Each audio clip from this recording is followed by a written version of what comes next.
I also asked you something earlier, and I want to make sure I'm complete.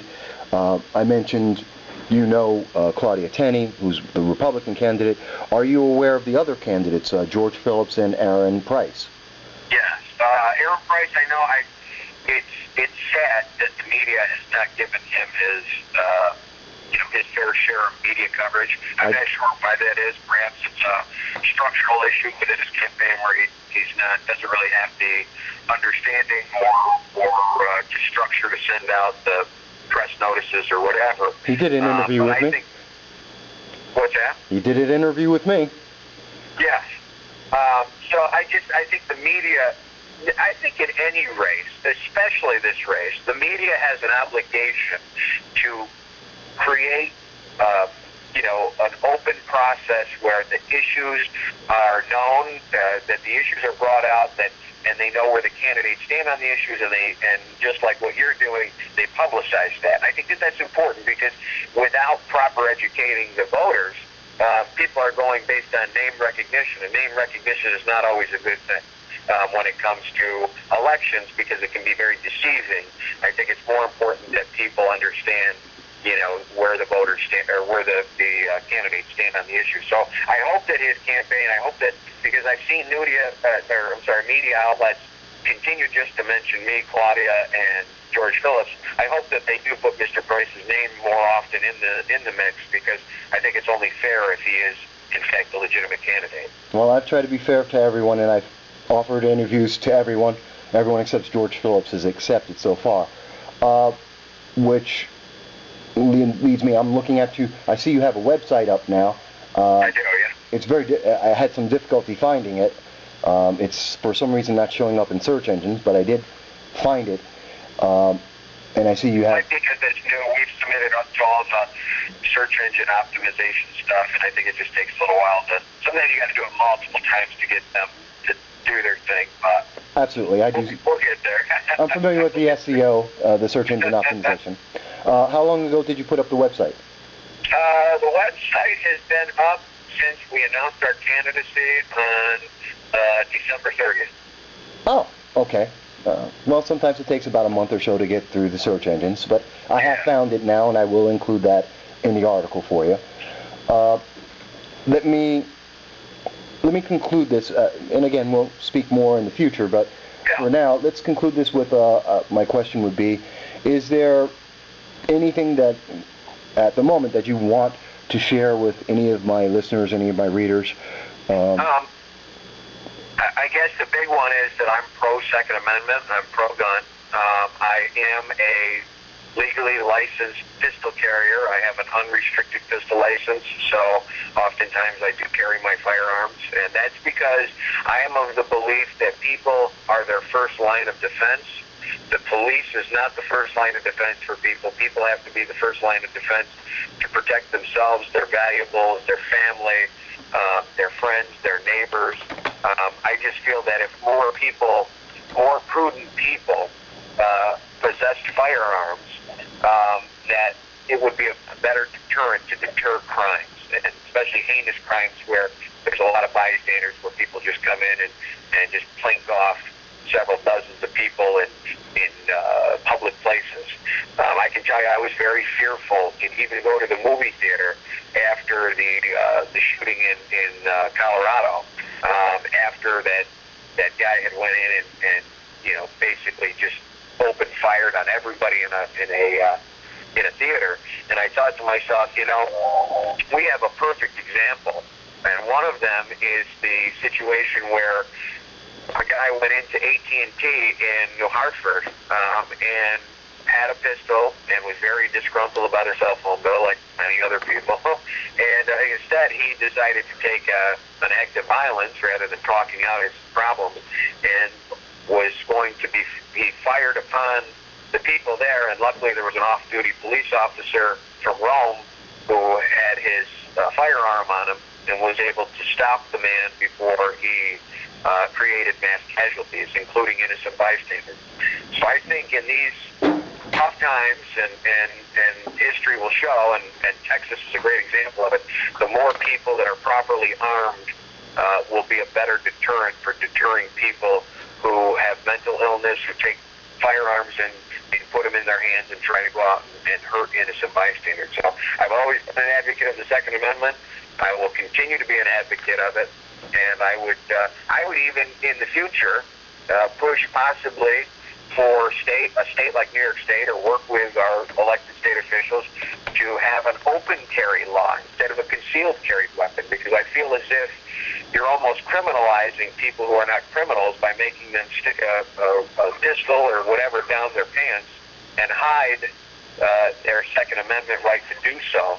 And I think that it's even more of a deterrent for people when they see a gun on somebody's hip, because A, they know now that they have a firearm, and B, they don't know whether or not that person is a police officer, a state trooper, a FBI, whatever they are. They don't know that, and it's not any of their business. They should just be more concerned about their actions and what it could lead to if they decide to dispense their firearm and start, on a rampage. So. Well, since you brought up gun control, and I have to stop and ask, one, I see that during your time as a legislator and since, you've never been rated by any of the major gun lobby groups. We're talking about the NRA, the Gun Owners of America, talking about Scope New York. You've never received a rating. Is that correct? Right. Okay. I also see that in looking, and I've searched before, you've never made a statement about the Second Amendment or guns, especially in reference to the New York SAFE Act. Am I correct on that, or has there been some statement by you on that issue? There has been statements. I actually signed. It's on my website. I did sign a pledge for the Conservative Party of New York, urging the repeal of the New York SAFE Act. What year was the New York SAFE Act, unlike the Affordable Health Care Act, is something that really can't be fixed. It's something that the negatives completely outweigh the positives. And there's just so many ridiculous pieces in that legislation that you have to retract 99% of the legislation. So it's something that really should have been repealed. It just didn't make any sense, and that's why I signed a pledge to the New York State Conservative Party to repeal it. Okay, what year was that? I signed that in 2013. Okay, because I do see a one-sentence statement about that on your website, but in searching, I've searched on the internet, I find no others. I don't see anything that was published about that, nor did I see anything noted anywhere about it. So I just wanted to make sure. Yeah, so I did that, and I'm obviously against the president's executive order for his executive order that was trying to make stronger policy when it comes to gun shows and the sale of firearms at gun shows. I personally do not believe, and statistical data will prove this, that criminals are buying legitimate guns or firearms at gun shows. Gun shows are typically people who are very versed in guns, that have a strong history, a family history rooted deep within their family as far as being avid hunters and gun collectors. I think that criminals buy their firearms in some back unlit alley from another criminal, and that's really what it is. It's not very often, and it's a tragedy when it happens that a lawful gun owner commits a crime. It's statistically, the statistics are very low, and to punish all of the legal, law-abiding firearm citizens for that is ludicrous. And I just think it's just another attempt to try to disband people from their right to bear arms. All right. Well, I understand that sentiment very much. Have you made any other statements since that 2013 document?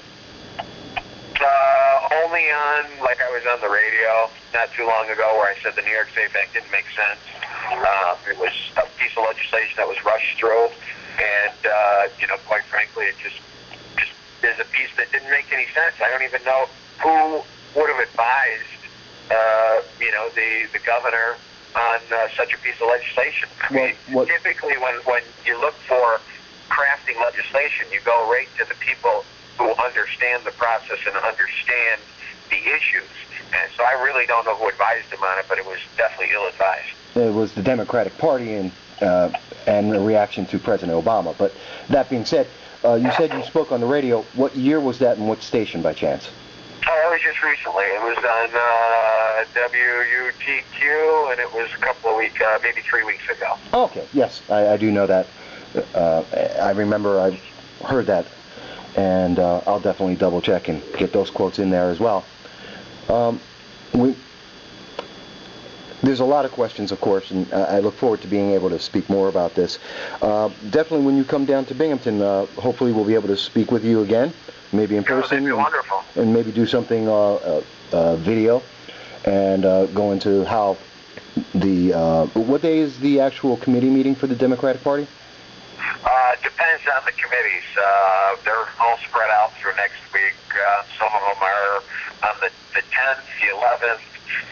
Hope for one on Monday. I'm not sure what Oneida County is doing yet. They're kind of up in the air right now. So it's all spread out through next week. So I'll be traveling all over the district next week, meeting in Tioga.